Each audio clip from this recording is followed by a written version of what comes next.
Hello, magandang araw po na naman sa inyong lahat. Ito po yung kuya nyo, si Manong nyo, ang Ibaloy Man ng Benguet. Bali ano po, gumawa po ako ng video na to para i-share po yung yung personal na life ko. Kasi alam nyo, ang daming nag-message sa akin, may mga PM ako na ang sabi na parang ano daw tawag dito, masayahin daw akong tao, na parang hindi ko daw alam i-define yung lungkot, na palagi daw ako nakangiti, na parang wala akong problema. Pero alam nyo, sa totoo lang, sa buhay natin, ako din may mga experience ako na yung hindi ko makalimutan, yung mga, kumbaga, yung mga mapait na experience o yung mga moment na talagang napaka-emotional. But anyway, yung mga experience na yun, hindi po yun yung nag-i-stop sa akin para para magpatawa or para tumawa mismo. Alam niyo yun, kasi mahirap namang i-hold ka ng mga experience mo in the past na napakalungkot, di ba? But anyway, gusto kong umpisahan tong kwento ko or itong i-share ko ngayon sa isang kwento tungkol sa Ibaloy.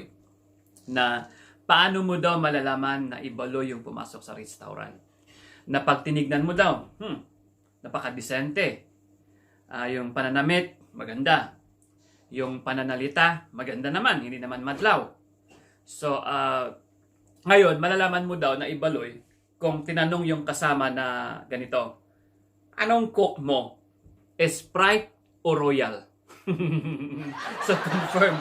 Pag ganun ang tanong sa kasama, confirm, Ibaloy. But anyway, alam nyo yung sabi ko kanina na yung mga buhay natin na nangyari ito nung isang araw kami lang ng tatay ko sa loob ng bahay. Tapos very unusual sa tatay ko na tatawagin niya ako. Tapos ang sabi niya ng araw na yon, may sasabihin sa akin or may pagtatapat siya na napaka-importante.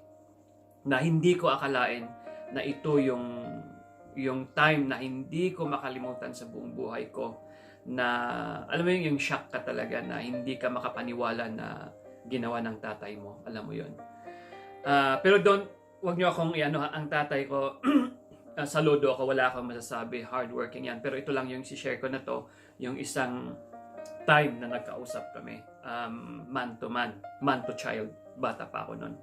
So ngayon, tinawag ako ng tatay ko sa loob, sabi niya, alam mo anak, may pagtatapat ako sa iyo. Parang nagulat ako, sabi ko, bakit kaya?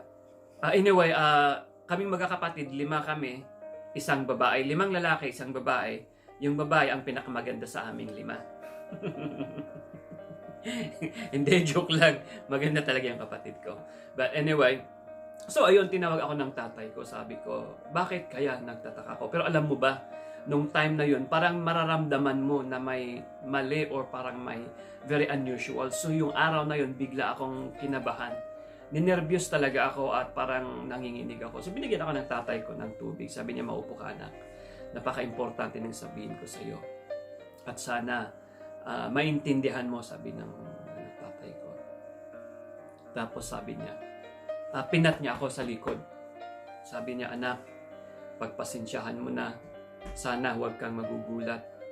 Pero alam mo ba, may mga kapatid ka sa labas. Alam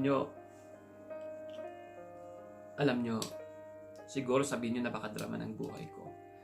Pero nung araw na yun, nung time na yun, ang sakit. Parang sumikip yung dibdib ko. Na hindi mo maintindihan na, alam mo yun, parang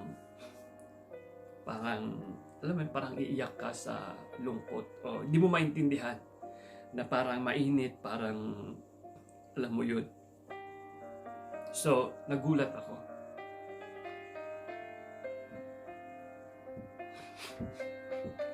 Alam mo, hindi mo maiwasan na maging emotional pagdating ng mga bagay na yun, pagdating sa mga family matters.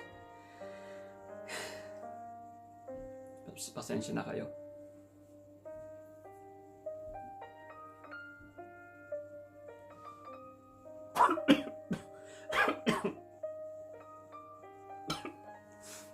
So, ayun, parang nagulat ako, na-shock ako. na yun yung sinabi ng tatay ko. Hindi ko alam, siguro yung iba sa inyo makaka-relate. Yung iba sasabihin, napakadrama naman ng buhay mo, napakadrama ng video na to.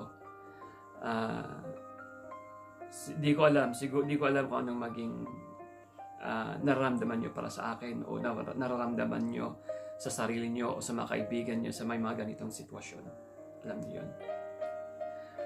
Nung araw na yun, hindi ko talaga makalimutan nung sinabi niya na yun nga, na may mga kapatid ko sa labas. Alam nyo, umagang-umaga nun. Tapos, ang lamig. Pero yung ramdam ko parang mainit na ramdaman ko. So sinabi ng tatay ko, anong masasabi mo? Anong gagawin mo? Sabi niya. Napaisip ako. At alam mo yun, galit talaga ako sa tatay ko. Kasi mga ano nun mga alas 7 ng umaga. Alam mo, galit ako sa tatay ko kasi bakit niya pinabayaan yung mga kapatid ko sa labas?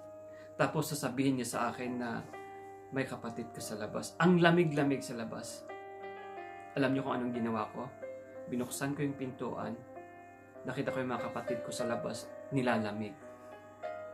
So alam niyo? Alam niyo? Sabi ko, nung sinabi ng tatay ko, may kapatid ko sa labas, tinignan ko talaga. Nung nakita ko nilalamig sila, so mag-aalmusal na kami nun. Sabi ko sa mga kapatid ko, pasok na kayo dito sa loob, ang lamig dyan sa labas. Kasi, ang sama-sama ng tatay ko, ba't niya pinabayaan mga kapatid ko sa labas na ang lamig-lamig, di man lang niya pinapasok. So pinapasok ko, pinagkape ko sila, tapos pinag-breakfast ko. So, ayun. Kaya pag sinabi ng tatay nyo, may kapatid kayo sa labas, papasukin nyo, di ba? Huwag nyo silang hayaan sa labas. Malamig, di ba? Magkakasakit sila, magkakapulmonya.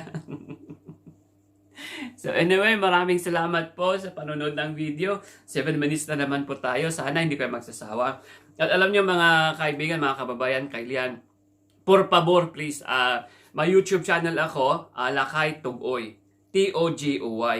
Patulong naman please, baka gusto nyo i-click lang yung subscribe. Yun lang po ang hinihingi ko. Konting ano lang. Parang ano na, belated na Christmas nyo sa akin for 2018. Tapos advance Christmas nyo sa akin for 2019. Maraming salamat po. Huwag kalimutan, March 15, Balili Clean Up Drive po. Sana po mag-volunteer. Sana po nandun kayo. Bigyan natin magandang kinabukasan ang kalikasan at tayo rin at yung mga bata na mga future generation at of course yung present na generation. Maraming salamat po, mabuhay po kayo. Kayo ang tunay na idol. God bless po.